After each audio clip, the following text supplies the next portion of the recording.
Revenue శాఖ మంత్రులు భూభారత్ కార్యక్రమాలు తిరుగుతుంటే ఇంకొక మంత్రి గారు సన్నబియ్యం కోసం తిరుగుతుంది. గత 10 సంవత్సరాల పాలనకు ఈ సంవత్సరాల పాలనకు మీకే వ్యత్యాసం తెలవాల్సిన అవసరం.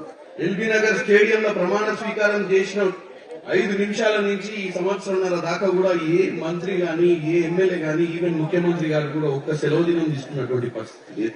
ప్రతిపక్షాలు కేవలం దుష్ప్రచారం చేస్తున్నాయి.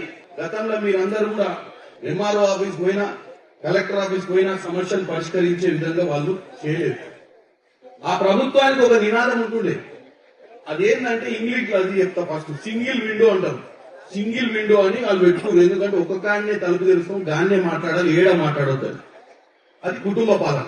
సింగిల్ విండో సిస్టమ్ లేదంటే కలెక్టర్ లేరు, ఎంఆర్ఓ లేడు, రెవెన్యూ లేదు, ఎవరు లేరు. అంతా హైదరాబాద్ కి రావాలి. ఎవరు భూమి అరెకరమైనా పావెకరమైనా మా కాడికి వచ్చి ముచ్చట చెప్తే చేస్తాం, లేకపోతే చేయమని చెప్పి ఆ ధరణి తెచ్చిరారు. కాబట్టి సగం మంది సమస్యలు పరిష్కారం కాలే ఆ రోజు. ఈ రోజు మంత్రివర్యులు ఈ మారుమూల ప్రాంతంలో వచ్చి భూభారతిని మీ ముందే ఎందుకు తీసుకొస్తుండ్రు? మీ ముందే ఒక ముఖ్యమైన అధికారి, ఒక మెజిస్ట్రేట్ అధికారి ఈ రోజు మీ ముందు ఆయనే ఒక 20 నిమిషాలు ఈ భూభారతి మీద మీకు ఎందుకు విశ్లేషణ ఇచ్చిందంటే, రేపు ఇక్కడ ఉండాల్సింది ఆయనే, రేపు ఇక్కడ ఉండాల్సింది ఆర్డీఓ గారే, రేపు ఇక్కడ ఉండాల్సింది ఎంఆర్ఓ గారే.